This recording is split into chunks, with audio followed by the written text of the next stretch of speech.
How is everybody doing? Welcome, welcome. I think somebody got on in the background.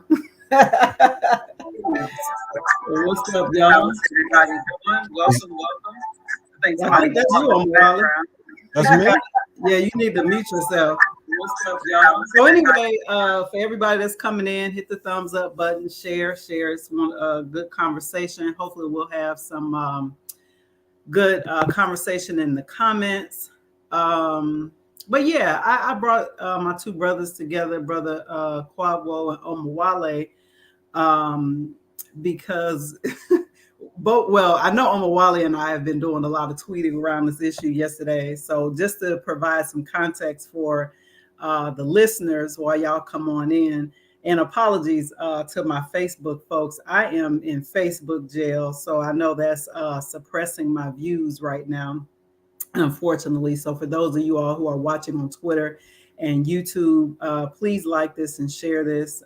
Help us get it out to as many people as possible. But anyway, there was a Twitter Spaces yesterday with 10,000 people in there, man. It was 10,000 people in there. Tariq Nasheed was hosting, and I believe it was called Africans and African Americans or something like that. And the hashtag that they were using was called Secure the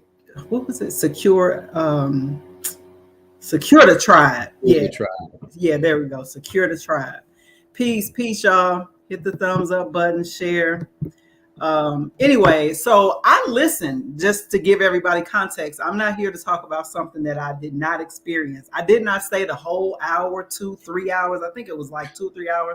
I don't have time for that. I actually have a life and a family. So I listened, right. So I listened probably to a good 50 minutes of it. And I was sad, honestly. And most of the continental folks that I experienced that were talking were all Nigerians. And, granted, they were like taken aback. And so a couple of them came up and was, giving them some heat right back. And it was just a fight, and I'm like, why? That's what I kept thinking. Like, this is so counterproductive. Like, what is the goal? The other thing I wanted to tell you guys too, Quadwo and Omawale, because I was in the space, I was so mad. There were white conservative Republicans in there. There were people running for office in there. There were all types of other groups of people. Just looking at their pictures and their names, Asians, South Asians, like all Indians, like literally all types of people in our business. And watching this back and forth, I was so angry. I was just like, what is this for? And so, anyway, I just kind of wanted to bring us together. There was a couple other people. I don't hardly be knowing people on Twitter like that because Facebook has been my thing. There was a couple other people I wasn't sure about, so I didn't send them the link. But they're welcome to show up in the comments if they like. Sure, but I wanted to I wanted to just tell the audience too, all three of us are Pan-African nationalists. So if you consider yourself ADOS or FBA, there's probably no representation of that in here. Other than I will acknowledge, like most human beings, there are certainly differences. There's things that have happened because we've been in this war for a couple of 100 years. And our family on the continent has certainly dealt with colonialism, now neo-colonialism. We, of course, still dealing with white supremacy here in the States. So, yes, there's been issues. But for us to just go at all-out war with each other is insane. Yeah. So anyway, I'm gonna shut up. I just wanted to set the tone for everybody that's in here right now. But I wanted to kick it to you first, Brother Quadwo. I kind of know how both of y'all really feel, but share your thoughts, and then we'll kick it to Omawale. Sure, and I'll be brief because I know our time is relatively short for all this. I got into a very emotional space as well, because I love African people, I love Black people globally, right? And I've traveled enough to meet a broad spectrum of people to know that there are like-minded folks like us, Pan-African nationalists, pretty much everywhere in the world you're going to find Black people. And meeting people like that in those locales is some of the most enlightening, spiritually affirming, and just ontologically affirming things that's ever happened to me. And I kind of pity folks that haven't had that experience. Um, Black folk that haven't had that experience, because what I was hearing last night was a couple of things. And I didn't stay as long as maybe you did, because it was too much. When I'm getting up and stomping around the room, cursing, stuff like that, it's not good. This is not a good thing. But I'm thinking to myself, we are basically out of our African minds. And there are some people who, amongst us in our own group here in the United States, there's, of course, we've talked about this in the past on other panels, this class of compradors, this class of Black folks, these opportunists that have come up. And because of social media, they are able to basically do the work of whatever institution they're working for, and use it to divide Black folks and to impede organization, and most of all, the greatest, like, blasphemy and betrayal, to betray our unity. And that's the part right there that I can't have truck with any of that at all. I can't have anybody getting on any type of social media or any speaking platform and attempt to divide us against our brothers and sisters in the diaspora, our sisters and brothers on the continent at all. If you're against Pan-Africanism, you are basically an enemy of the people. Now, I caveat that with this, that I know that miseducation is a deep thing. And some people are in this spot listening to ADOS FBA because there's a void there in regards to their Black identity. They have no knowledge of self. They have no historical context in order to frame themselves as an African. They haven't come to that realization yet. And so those folks, I'm willing to have discourse with and talk to and get some understanding. And sometimes, in some instances, they say, I understand what you're talking about. When things are put in these irrefutable historical contexts, and that they say that this is, I understand what you're talking about. But I think that there are opportunists in our midst.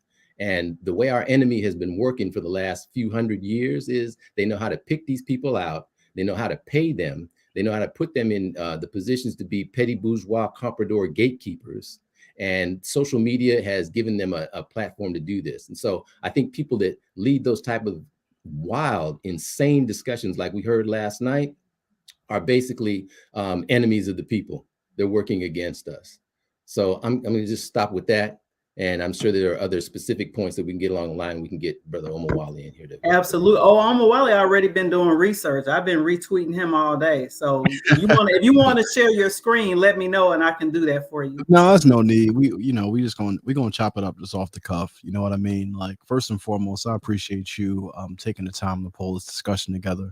One thing that we got to understand as a people, right, is that our ignorance and our trauma are the two greatest weapons in the hands of our enemy. And as leaders, right, those of us who understand what's going on, those of us who have a proper analysis, we know the mental condition of Black people, right? We know the spiritual condition of Black people, and Black people are not well. So if you're going to bring Black people together for anything, you have to meet them where they are. And the reality is, a lot of us are in that self-hate space. A lot of us are in that internalized anti-Blackness space, right? A lot of us do hold anti-Black stereotypes about other Black groups, right? Because we've been socialized and miseducated to hold these types of views about each other. So as a leader, if you got 10,000 Black people together, this is an opportunity for education. This is an opportunity for clarification. But Tariq Nasheed, and I'm going to say it just, unapologetically, the brother's a pimp. The brother is a profiteer. He's a pastor. He's a pulpit pimp squeak, whatever you want to call him. He is not for the people. He is truly an enemy of our people. He's an enemy of our liberation, right? And I think that we have to say that full stop, because there is no excuse for this type of agent of chaos and agent-like behavior that he has been engaging in for profit, right? Black immigrants who come here, some of our brothers and sisters who come here are going to are going to internalize the same worldviews and ideas that the dominant society holds about us. But even within our own group, right, we have Black folk who've internalized, right, some of the ideas the dominant society holds against us. But one thing we understand in terms of, how colonization works and how the construction of colonial identity works, that divide and conquer is very real, right? The European understands whenever he's bringing different groups of Black people together, you have to play them against one another, right? So instead of us falling into the trap that is being set for us, right? How do we look for opportunities to build bridges, right? Tariq himself, 5 years ago, when he was on his, Pan-Africanism is the way to get to the bag, and he was aligning himself with all these Pan-African scholars because they helped him to sell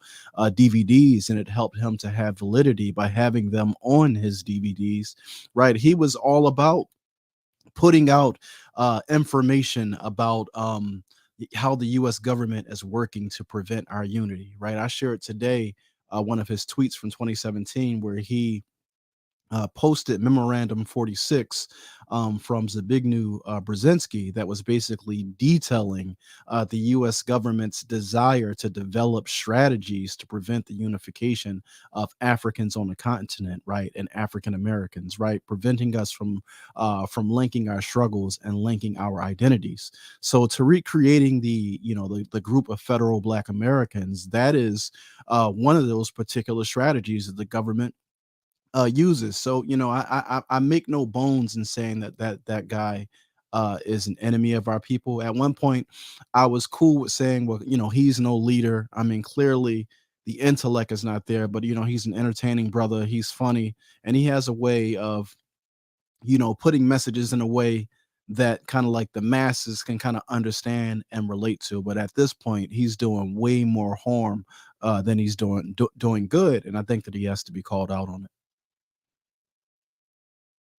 That's exactly what this forum is for. Absolutely. And I had to pull up that tweet. And I need to talk to you and Torrin about how y'all able to go back and get tweets from 5 and 6 years ago. Like what type of because I know you ain't sitting there all day just going through, like it's a way. Because I'm like, I remember, because I've seen most of the Hidden Colors, you know what I'm saying? I was just like, what happened to this brother? You know what I mean? Yeah. And then something, I think it was my husband. He was like, yeah, I thought I remember somebody saying the FBI visited him a couple of years ago. And I don't know how like true that is, but I was like, well, maybe that has something to do with it because yeah, the federalized Black Americans. That's federal. It's the federal. Yeah, federal. Yeah, people laughing in the comments. Right. Yeah. I'll tell you the truth, Sister Zakia. A flag, a literal flag, went up for me when I saw Hidden Colors. I believe it was Hidden Colors 3 came to Oakland, right? And you know how we are. Word of mouth went around that there was going to be this showing. People weren't really sure who the person was that was organizing the showing. That was a little flag, right there. Right. And Tariq wasn't there. But everybody, of course, showed up. Black folks showed up at this theater, this independent theater over on Piedmont Avenue. And I'm sitting there in the theater in close to like the front row, and I'm looking up at this thing, seeing these faces, Francis Cress Welsing and Dr. Smalls and other people that I admire. And he had an American flag waving behind them. Yeah, or rather where their name comes up, there was a little American flag that would wave behind them like that. And so I told people that night and during the question and answer, hey, what's up with that? What is he trying to do? Why is there no RBG, behind Francis Cress Welsing? She would never have approved of something like this. No, I'm sure that these kind of people didn't approve of this. So that was when the flag went up for me, and people can do the research. I can't remember what year Hidden Colors 3 came out, but things started to look funny at that point right there. And I thought that he really disrespected those folks in doing that.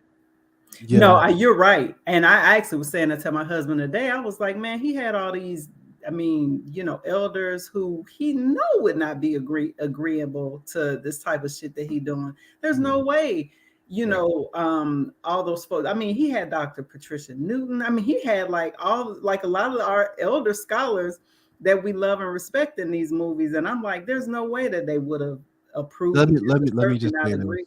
Yeah. Tariq Nasheed has a platform, and a lot of our elders are going to continue to go on that platform because it gives them access to a massive audience.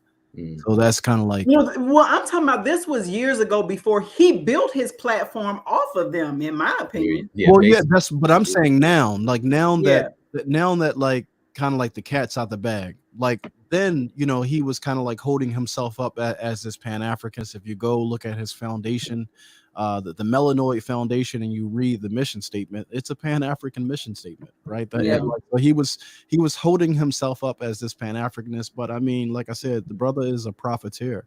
He never knew what Pan-Africanism was, and at the end of the day, he's never been involved in any organizing of a Pan-African nature. He's not been a part of any Pan-Africanist organization, any revolutionary nationally. He has not been a part of anything. Like, he goes out his way to say, "Hey, I'm a preacher. I'm not a leader, right? I'm a comedian. I'm not an organizer. Like, I'm here to get this bag. Now, I can talk about some black stuff if that's the content that y'all enjoy, but at the end of the day, like, I'm not about to be talking about no real liberation stuff because I'm trying to get the flag. That's what it comes down to.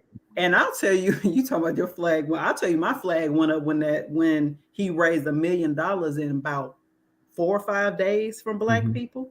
You didn't know that, Quadwell? No. Yeah, this was just a few months ago. He raised $1 million from black people and whoever else. And guess what he wanted to do with the money?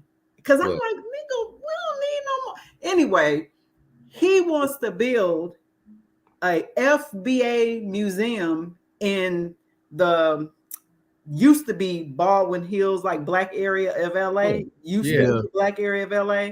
And he had the renderings and stuff, so he showed, but ain't heard nothing about it since then. Now I'm like, when are these people gonna drag him the way that they did Dr. Umar? I'm serious. But even the thing is, even if you're somebody said 1.7. Even if you're gonna create this museum, right?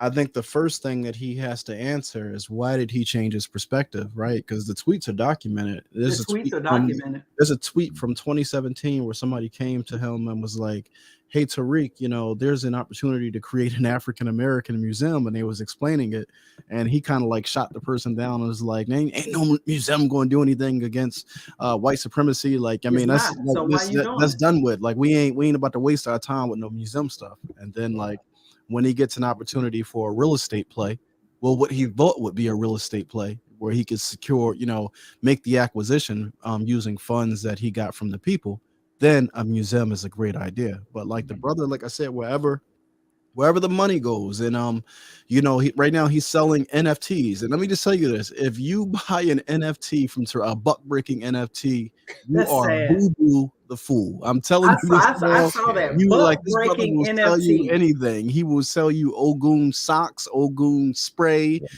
Karen keychains, buck breaking NFTs, anything to make a buck. That has to be his new name. Make a buck, aka Buck Breaking Tariq is that brother's new name, man. Because anything to get to $1 on the back of his people, we don't care. I do want to.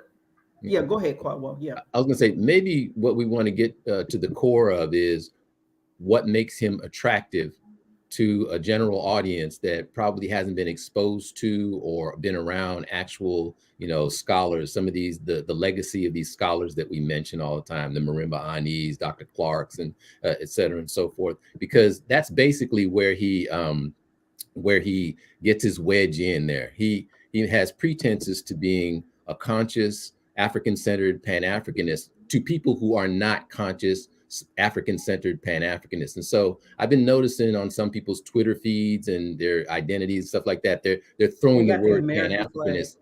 Yeah, they're throwing the word Pan-Africanist out there, saying, "Yeah, I'm a Pan-Africanist." When in reality, I can see by what they're writing about that they don't have any understanding of that at all. And some people were like this a few years ago with, still are really, with Afrocentricity, whereas they equate, the derogatory or faux derogatory term Hotep with actual African-centered scholarship, because they've never really been exposed to African-centered scholarship. They have this built-in Yeah, they have this built-in racist condescension toward it, just like the white status quo has toward it, because in reality, they fear it. They fear it. There is nothing, I don't believe there is any pedagogy, any type of ideology on this planet that is more radical than African-centered ideology. If radical means to grasp a thing at its root. At its root. Yeah, exactly. That is exactly what Afrocentricity does. And it does it in such profound ways that it uproots everything for everybody. Yeah. For white folks and for Black folks. There's a way in which that type of thinking will turn off your cognitive dissonance and make you understand that you are living in a white settler state, a neo-colonial settler state, and that these pretenses to getting remuneration from a nation state, a neo-European nation state that basically, broke all these treaties with indigenous people, committed genocide in ways that you probably haven't heard about before, and is at this very moment trying to repeal the few voting rights that they pretended to give in the 1960s. That's just there's a type of a willful ignorance that thinks that you can just convince somebody, convince a government like that because you have a good argument. Yeah. that's just a wild kind of thinking. And when you're African centered and have some historical context to put these things in, it turns that cognitive dissonance off, and that's a terrifying place for some people to be in. Yeah. Okay. And so what Tariq does is he provides a sort of what's the word I'm looking for? A simulacrum kind of Afrocentricity, where you get the facade of it, the language regarding it, but none of its depth. And so that it avoids the fear motivation of giving that wake up call that, where you got to take that red pill, but you still get the facade of it. And the way he can get away with that is because people who haven't been exposed to African-centered thinking, they just think it's dashikis and things that you put on and changing your name. They think it's facade because they've never actually been around people. They've never been socialized around people who have actually done the internal work to do that. And there's also this, when they encounter people that have done the internal work, that have taken time to use their resources to travel the world or to teach or to spend time in deep study and do the self-reflection that is required to actually call yourself an African and know what that means. That's right. When they encounter people like that, the contrast between the two, they realize that they haven't done that. And there's a contrast between this. So there's kind of a strange, envy and jealousy that kind of comes from it as well. And that's where they start throwing rocks. So I'm saying all this to say that there are ways in which folk like us should also step up our game in terms of communicating with those folks that we can move the dial on them in some way and have our technique down, move the dial on them so that we can combat because Tariq has got a game down. And that's how he's getting these people into his corner. He understands what the weaknesses are. And he's so anti-Black now, though, like, because he was on Instagram. So he goes back and forth between Instagram and Twitter. And he was on Instagram earlier on Instagram Live. And you know how on Instagram Live, you can bring people in, kind of like Twitter Spaces. But with Instagram, it's like you can actually see the person. Mm-hmm. And he's just so nasty to everybody. Telling people, he literally, and he got people believing this shit. He literally told a brother today that he was an FBA because of his teeth. And he told somebody else, you ain't FBA because our hairlines don't look like that. Like somebody said, it's a comedy thing. But people are like believing this shit. Mm-hmm. And because I'm looking at the comments and I'm just like, I mean, a part of me is enraged, and then a part of me is like, this is orchestrated. I don't give a fuck what nobody say. I don't care if I don't have proof. This is orchestrated, man. Because for him to be able to get 10,000 people in a space, Bloomberg News don't have that many people in their space. Let me go ahead, Uncle Wally. And shout out to Freetown for the super chat. Appreciate that. And there's a Queen Yasmin put up a post, something about Queen Black in the comments. Yeah, in the comments, Queen Yasmin. She put a post and it says something about Caribbeans and continental Africans. I don't know if you can find that. I see this one. Let me see. Let me go back. It's after that. It's after that. Okay. It'll say something about continental Africans and Caribbeans undermining Black Americans. It's in there somewhere. Oh, there it is. You found it? Yeah. Let me read that post. It says many continental Africans and Caribbeans are undermining Black American politics. Let's not pretend it's not happening. My response to the sister would be, what continental Africans and Caribbeans are doing pales in comparison to what the U.S. government is doing to undermine Black politics. And this is when the brother talks about cognitive dissonance. This is what he's referring to. You are subjugated by a government that is working to remove you, a government that is working to eradicate you. There is no progressing within this nation or within this this U.S. Federal construct for Black people in this country. So you're paying attention to them and saying, well, you know, these continentals and these Caribbeans are taking our jobs. Well, maybe they're competing with you for the little bit of crumbs that are left on the table, but the elephant in the room is that it's not them. It is literally your government that is undermining you long before any Caribbeans get here, right? You have, I'm from a city, the city of Philadelphia, where you have. She said, I agree, but this should be dismissed. I hope you mean this shouldn't be dismissed. It should be discussed. No, what I'm trying to say to the sister is that we have to focus. We can't major in the minors. In the minor. You understand what I'm saying? Because like it's like we can't punch down, right? Let's not do what Tariq and them are doing. It's easy to make our brothers and sisters the enemy of our people instead of making this government the enemy of our people. Tariq ain't trying to talk like that, because if he started talking like that with the audience that he has, like they would. And then why focus on other Black immigrants? Y'all act like Latinos and Asians and everybody else ain't coming over here. Y'all want to focus on immigrants? You gonna focus on the Black ones? And then not only that, focus. You can focus within our own group. You talk about undermining us, the Black elite. With it, like within, come on, let's talk about them. African American or the federal Black American population, they're undermining us more than anybody group. So like you don't even have to leave outside of the group to have the conversation. But what I'm saying is that the elephant in the room is the U.S. government, and the reality is, in order to deal with that, it has to be a Pan-African response. And so in order to achieve Pan-Africanism, there is a fair amount of education that has to occur, because Black people collectively are miseducated. You ask, why is Tariq able to gain traction? It's because Black people have been suspended in the air, right? If you look at the 30-year period from 1970 to the year 2000, that is the most severe period of U.S. counterinsurgency in terms of working on the minds of Black people to make sure our minds are completely lobotomized, right? So you got that 30-year period. But then if you go from the year 2000 to 2020, you got 20 years of No Child Left Behind.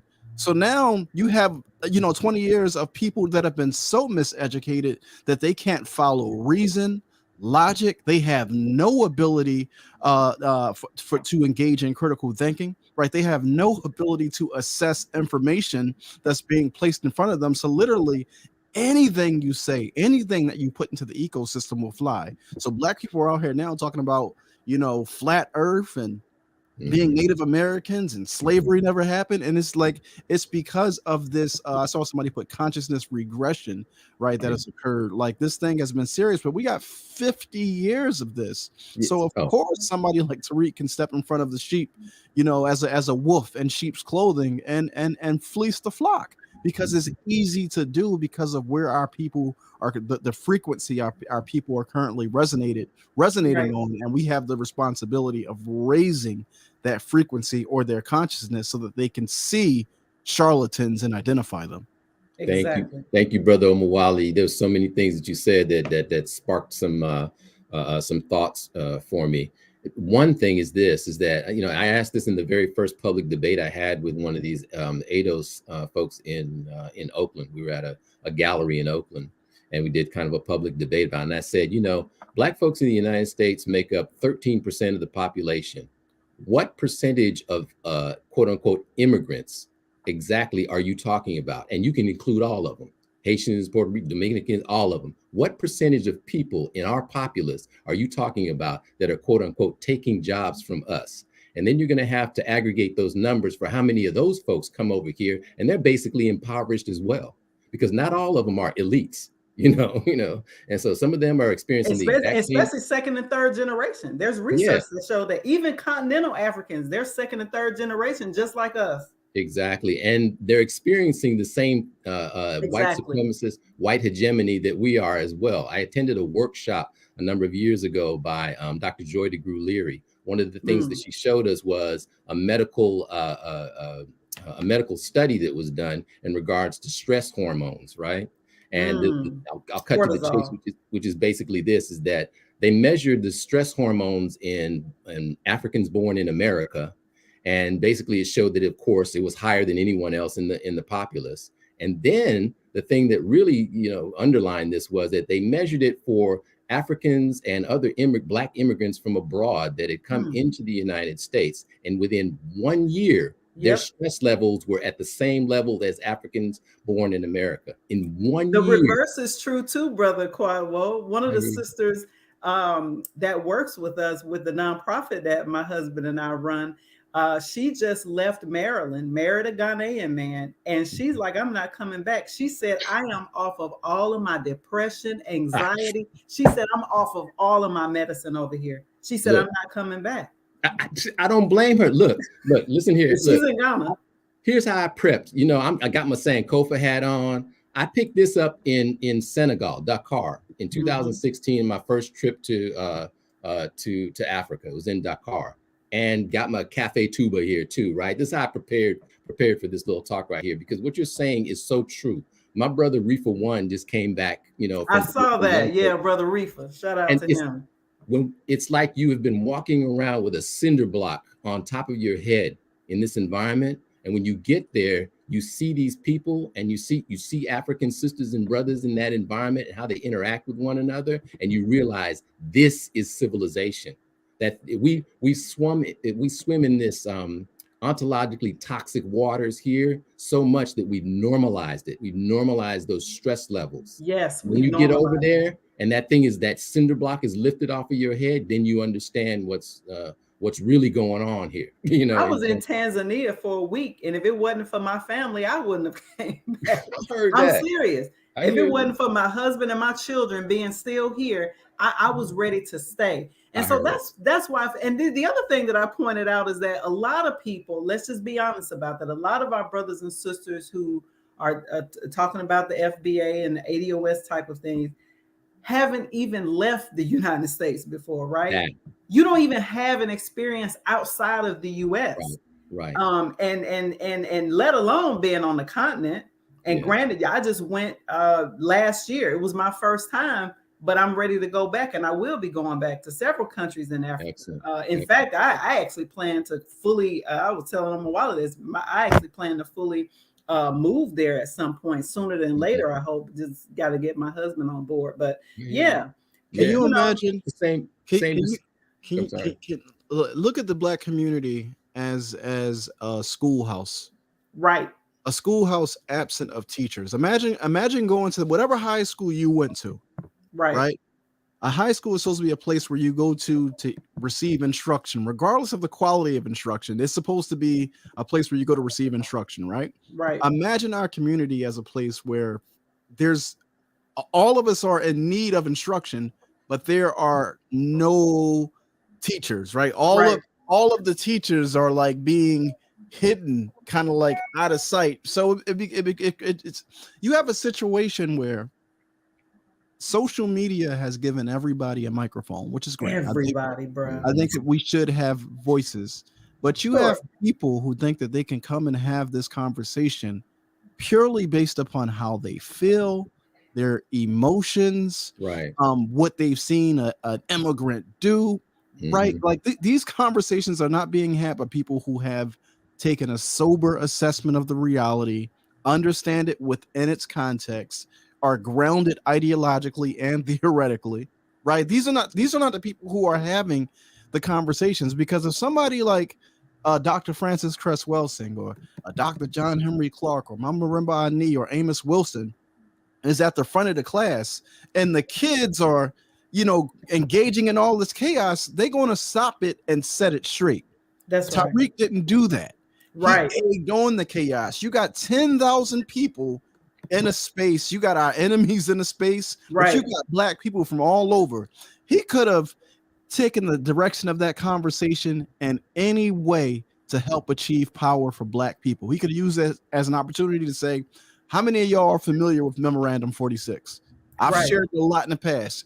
Here it is, and here's what it says. So let's have a conversation about the strategies our enemy uses to keep us divided and why they want to keep us divided. Right. That wasn't what he did.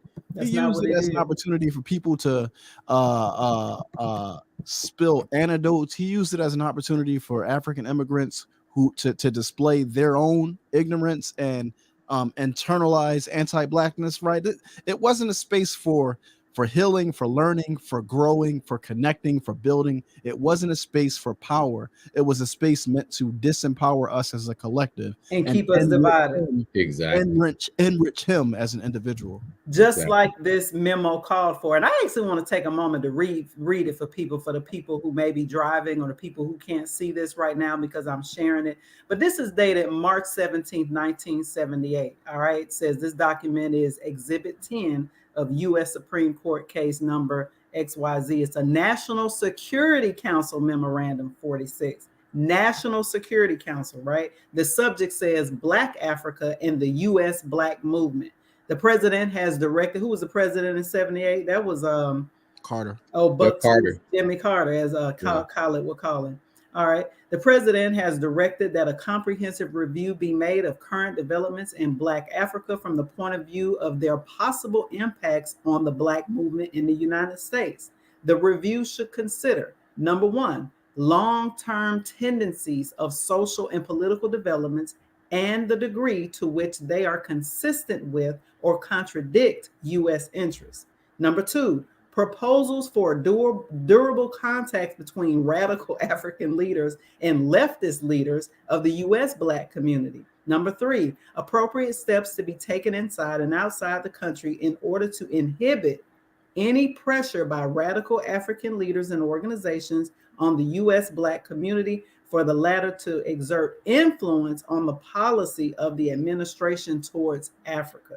And this is signed by Zabignu Brzezinski, whatever. His daughter is also on MSNBC. She is on one of those morning shows that I think come on every day. So the rabbit hole definitely goes deep. So this is just evidence, that people that this is in the interest. What Tariq is doing and his FBOA or whatever, what they're doing is actually in the interest of white domination, global white domination, y'all. Yes. I don't understand how, if you still in the comments talking about, but they treat us bad.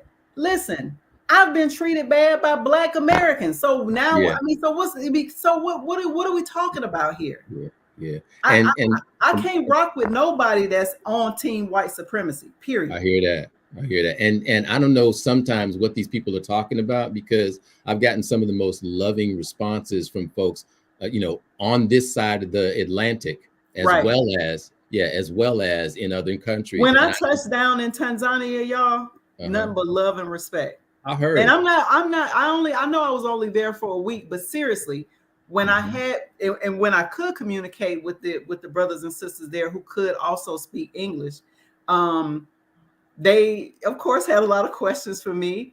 I was sad that a lot of their understanding of us is from television, of course, right? Like, so I had an opportunity to really unpack a lot of things, that they would ask me about TV and ask me about life here and things like that. But it was nothing but love and respect. And I felt safe. I didn't feel, you know what I'm saying? I felt safe. I felt loved. I felt like I was at home. I hear that. Yeah, we're dealing with a community of misguided and miseducated children. Right. None of the people who are having this conversation have any revolutionary goals, aims, or objectives. They don't have any revolutionary analysis. They don't even have a historical understanding. They don't have a contextual understanding of even who they are and how they've come to be. So we have people who are, and it's not to be dismissive, but I mean, we're having conversations with people who are drawing from a well of deep ignorance. And I don't know you why this person keeps saying this. That's not that's true for all that's Africans. I've been looking at him just I've been looking at him too. Yeah. in the That's a chat. troll. See, look, I don't mean to cut you off, brother, Go ahead, but go ahead. you said some things, and that information that you gave on by Zbigniew Brzezinski, I want to underline this. Please. And how clearly this man could be being paid by the government and doing these things. Yeah. So just recently, there was a book that was published by William Maxwell. Okay, the book is titled FBI's, eyes spelled with EYES. How J. Edgar Hoover's ghost readers framed African American literature. The reason I'm bringing this up is because this book, with documentation, through the Freedom of Information Act, documents how the FBI has had a department of readers that monitor African American literature, have even set up journals over the years, have set up grants and fellowships, et cetera, and so forth, in order to pay certain Black folks to write literature that they examine and analyze and try to control. This department has been in existence since 1919. It had its 100th anniversary in 2019. This is not a conspiracy theory. This is conspiracy history. This book, I believe this is one of the American Book Award. They got a social media department now. Shit.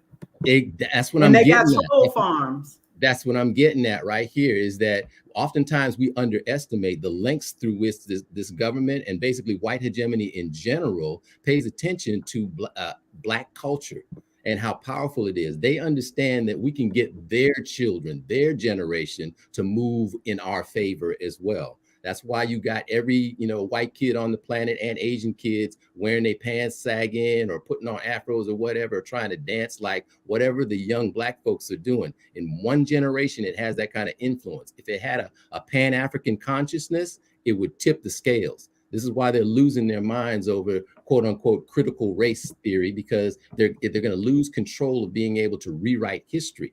You see what I'm saying? If a certain consciousness comes through the culture in a certain way, they will not be able to undo it, to unring that bell. And so, yeah, I'm just saying all that to say that even with, the 50-year history that Brother Omowale is talking about, it's even longer than that. It's at least 100-year history. Yeah, exactly. Documented. Yeah, absolutely, 1000%. I mean, like at the end of the day, Baba Baruti has a saying where he says that our role, he said that the role of the conscious, right? We have the mandate is for us to teach the ignorant, but ignore stupidity. So if I'm dismissive, can you hold the book up, Brother Quawo, while he's talking? I'm quoting it from another book. I'm not quoting. So yeah, because the book I'm quoting it from is actually Wilderson's Afro-Pessimism, where he talks about the content of the book. Got it. Yeah. So sorry, go ahead, Omowale. Yeah, no, I was saying that Baba Baruti said that our role is to teach the ignorant, but to ignore stupidity. So I'm always going to be dismissive of stupidity, right? And right now in our community, we have a mass formation of it, and it's something that has been systematically created and designed. We need to talk about this. At the end of the day, like a lot of our people just don't know what they don't know. And they think that you can have they think that they are qualified to have conversations about, the topic of Black liberation, the topic of Black relations is not something that is unsophisticated and just can be had like haphazardly. That's right. You need to qualify yourself to even speak in this conversation. Like, I don't care how you feel. I don't care how nobody feels, because a lot of us are just speaking from how we've been made to feel and our emotions. And at the end of the day, I'm not here to validate your emotions. I think that that's where things are today with so much of our thinking, right? No matter, it's not just this ADOS and Black immigrant thing. It's this Black feminists and Black men thing. Yeah, if it's not the gender, it's the diaspora war. It's the same energy, right? Now, as people are holding on to these narratives, these anecdotes, and their emotion, And they think that that qualifies them to enter the realm of facts and history, analysis, ideology, and theory, and it doesn't. A lot of people who are talking are just not qualified to speak, and social media has made it so that, you know, the people in the stands in the arena are just as qualified to speak as the man in the arena, and the reality is a lot of y'all are not. So you can take this. Somebody wrote reactionaries. That's exactly what it is. You have a bunch of reactionaries telling revolutionaries that we don't know what we're talking about. Yeah. So that's the problem, right? It's arrogance and ignorance that is calcified. So how do you break through that level of ignorance? Like, I mean, I We don't got even, to keep having forums like this, brother. Every time we see this toxicity, I feel a need to respond.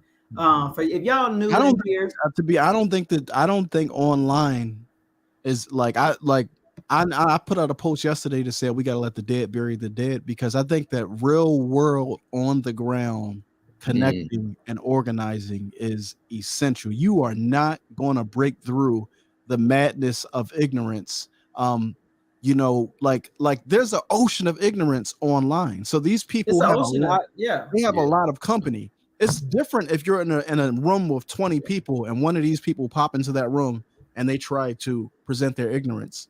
It's Yeah. going to get shut down with information so quick that what they're going to have to do is sit there and be quiet and learn.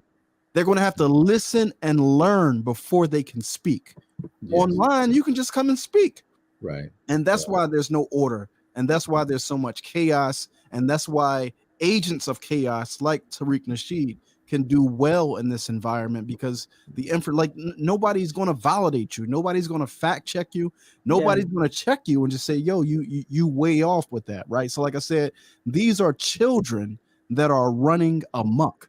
That's what we're looking at right here. Disorganized, unguided, and miseducated children. And that's across the board. It's just not federal Black Americans. It's people, it's our family, Black immigrants. It's all of us collectively need guidance, need leadership, need teaching, and that's what's missing. But it's not going to happen online. Is not going to correct it.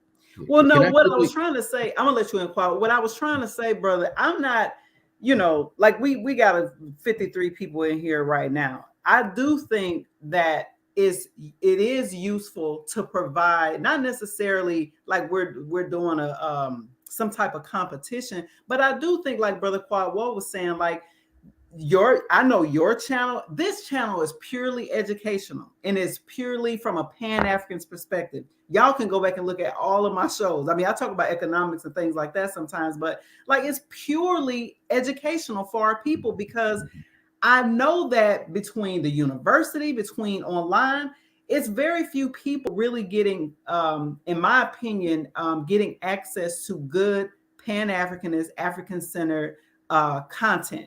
You know what I mean? And I do think that it's extremely important to provide this as a tool for people, you know. And I wanted to say, if y'all new in here too, because I see some new people, make sure y'all hit the thumbs up button and share. But go ahead, Kwawa. I know you wanted to have a response to Brother Omawale.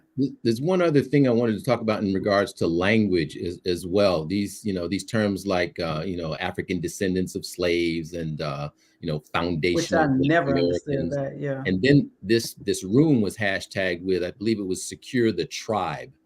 And you tribalism. Yeah, exactly. The political nature of sort of moving tribalism and its political division from the continent into the diasporic environment and into the diasporic, you know, thinking process. We need to do away with the word tribe. We need to clearly educate people in regards to the word tribe. You know, it's rooted in define Pan-Africanism for this person here. No, I'm not gonna. I'm ignoring. David needs to get tossed out of this joint. Yeah, the word tribe is rooted. The word tribe is rooted in the Latin word tribus, which means to give tribute to Rome. And oftentimes, these nation states, kingdoms, and long time, you know, federated nation states were reduced to being called tribes, right? So I usually go with people, and oftentimes I've had this conversation with even continental folks, and I say, you know, brother, there are no tribes in Africa. There are ethnic groups, nation states, et cetera, and so forth. If you have the Yoruba that live in the nation state of Nigeria, that used to be a kingdom, and there are more Yoruba there than there are, Scandinavians. How do they end up being a tribe? It's the way the Eurocentric language uses to minimize the numbers and influence of, something as expansive as the Yoruba, which has influence even with its language and everything in other nation states on the continent and in the diaspora, and has a long history that continues into the 21st century. So I'm just saying that to also beware of how folks are being misled into calling themselves, saying African American is my quote unquote tribe, and reinscribing this, tribalism even in the Americas. Let me make one last point, because I got to tap out. I got a hard stop at 7 here. But I saw somebody say earlier on Twitter that the creation of FBA and ADOS were necessary as identity markers. No, they weren't. Even when we were using the term African American to identify our collective, everybody knew who an African American was. We knew that a Jamaican wasn't an African American. We knew that a Nigerian wasn't an African American. We knew that a Haitian wasn't an African American. Right? We've never been unclear about. Technically, a Haitian is an African American, but go ahead. I'm talking about the identity. I know what you mean. So. We've never ever been unclear about that. The need to create these other constructions is to disconnect the African part, right? That's American exactly right. Descendants of slavery, foundational Black Americans, right? Is to detach the African part, right? And at the end of the day, again, what are your aims and objectives? Because if this is a conversation about reparations, no. Organize to get the reparations, but a diaspora wars, organizing diaspora wars online, how does that help you to achieve your reparations agenda?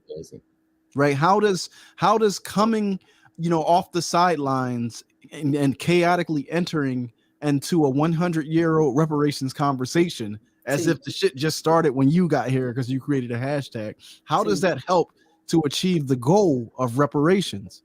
How does changing your name from African American to FBA, you think that and this is the problem that I have. Y'all think that y'all think that y'all can educate the Senate, and y'all think that y'all can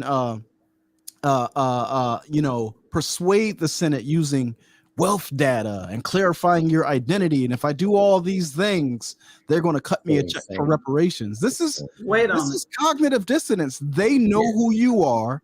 They understand your conditions because they've set them up for you. Exactly. Right. So you're spinning your wheels to explain to them your conditions and explain to them your history and identify who you are. Like, hey, it's like during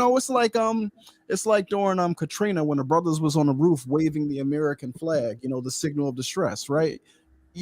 We doing the same thing. We're in economic distress, so we're waving the American flag. I'm an FBA. See me. I'm not that other Black person over here. Please take care of me. I don't even want to talk about none of that revolutionary stuff. Just give me a check. I'm not none of those Negroes. I'm yours, massa.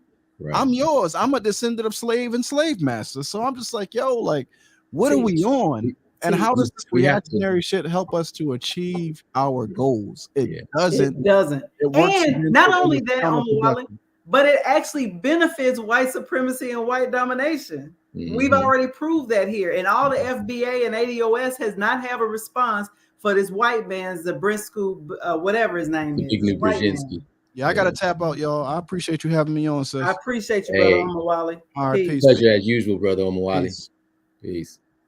So some of the things that came to mind for me is, it doesn't matter where we are, whether we're on the continent or in the diaspora. It usually breaks down for Black folks into two different camps. You have a camp of assimilationists, and you have a camp of folks that advocate for self-determination and global African sovereignty. The assimilationists want a comfortable place on the plantation with whatever structures the colonists have left, whether it be neo-colonial or whatever. They're usually petty bourgeois gatekeepers and compradors, and they will do whatever they can in order to maintain the system as it is. And so those folks need to be either, identified and neutralized, or identified and given a sense of history that says, look, this is what you've been doing if you're unaware of it. But we have to be able to identify these folks, because that's basically how it breaks down. I've seen these types in every part of the world now, in lots of parts of the world. Been to Haiti, I've been to Black communities in Brazil, been to Black community, been to Ghana and Dakar. And there's usually a petty bourgeois class, Yep. A working class, Right. and these folks that are impoverished. And you can find conscious Pan-Africans oftentimes in all of those stratas, sometimes even amongst the petty bourgeoisie. And Right. so though it's understanding what the mindsets are and being able to neutralize that That's process exactly where right. people try to assimilate all the time. That's right. Well, like I said, I didn't want to keep us long. I did want us to have, like I said, this conversation, because I do think it's important. And I think that I actually think that we should be intentional, even when there is some harm with a continental African that's here or a Caribbean, because trust and believe, they find out real quickly their lot once they get here. They understand that they may not have called themselves Black in their home countries, but when you get here, you're Black, right? Yeah. They understand that. I live in a very diverse community in terms of ethnicity.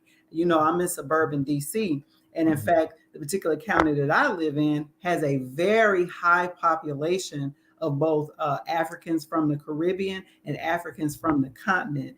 And many of them will tell you that, when they came here, white supremacy wasn't necessarily on their list of things that they had to be concerned about. But once they have lived here, for a year or two or however long, they quickly learn, what it means to be an African in America, literally.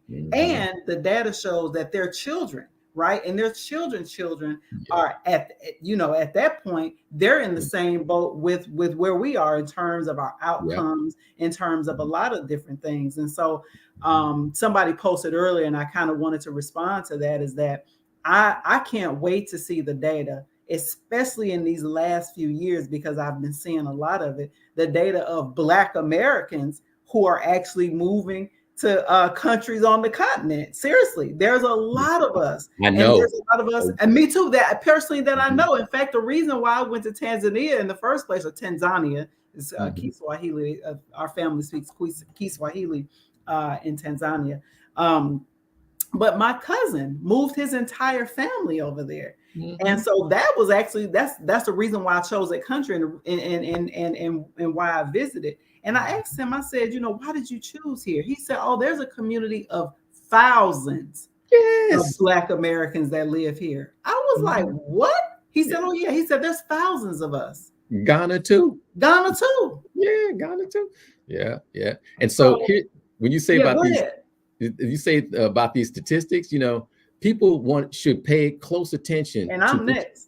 To which you and me both, sis, because that conversation going on in our household ever since we got back from Ghana in 2019. Absolutely.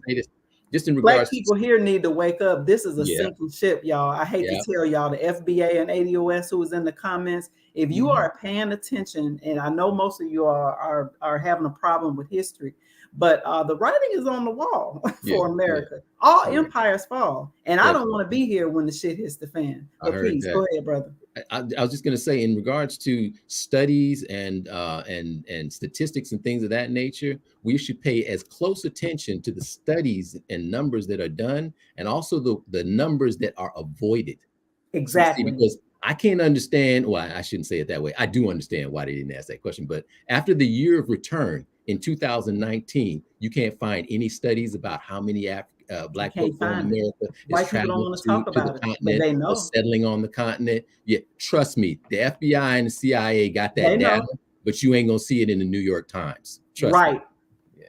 You're not gonna. They got the data because our passports are digital now. They got the data on how many of us are connecting over there. And listen, I believe that this has a lot to do with why you see these ADOS and FBA kind of like fights. I think this is their goal to counteract whatever they see us doing organically. But I just do not believe that these white folks are going to be successful, because I know too many Black people who have left here who are ADOS or whatever. I don't use that language, but who are descendants of Africans who were enslaved here. You know, a lot of us are getting out of here. You know what I mean? And let me tell you the benefits. So certainly, you know, there are issues in terms of infrastructure and other things like that. But guess what? I can describe my experience in Dar es Salaam as similar to the way that I grew up in the rural South. There are parts of Alabama, there are parts of Mississippi that look just like over there in terms of infrastructure. Let's keep it 100. Yeah. Let's keep it 100. I used to work with I used to work with a Ghanaian brother, and you know, you have that kind of offline conversation with folks where you can be real. And you say, yeah, you know, Dwayne, I used to live in Georgia, and a friend of mine took me out to rural Georgia. I said, man, am I in Ghana now? Exactly. Am I back in? Yes. It looks just like Ghana. Black folks. Yeah. It looks just like that. He wasn't just talking about the look of it either. He's talking about like the people he met. There's a warmth and that type of thing. There's a warmth. Yeah.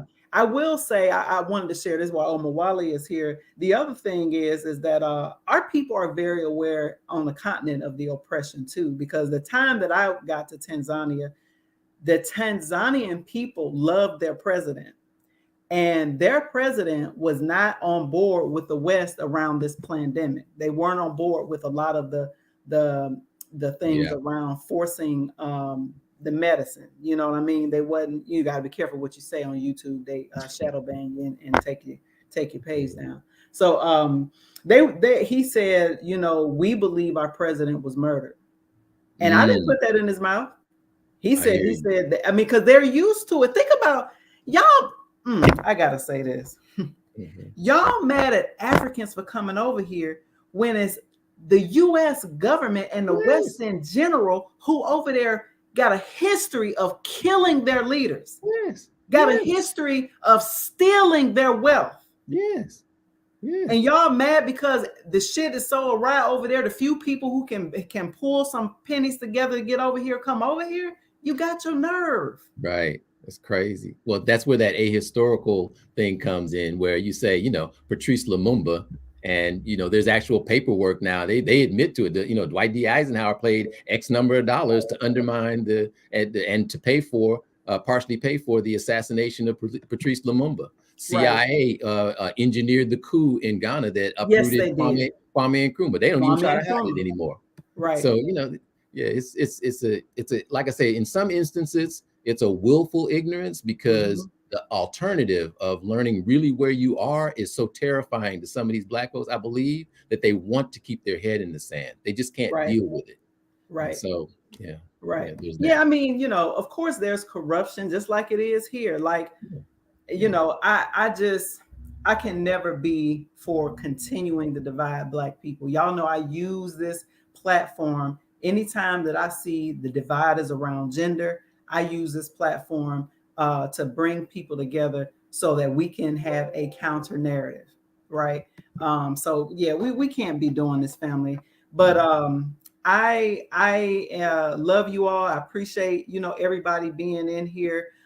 Thank you, Brother Quadwo, for coming in. I got my battery is low, so we definitely got to wrap now. But thanks for having this conversation. If you all are new here, go ahead and hit the thumbs up button. Make sure you share this out. I believe it was a good conversation, and I appreciate each and every one of you all for being here tonight. And I will see you all again soon. I'll be doing some reading on this page, so you all pay attention to this page, and we'll be in touch. Thanks, Quadwo. We'll talk soon, brother. Thank you. Good night, everybody.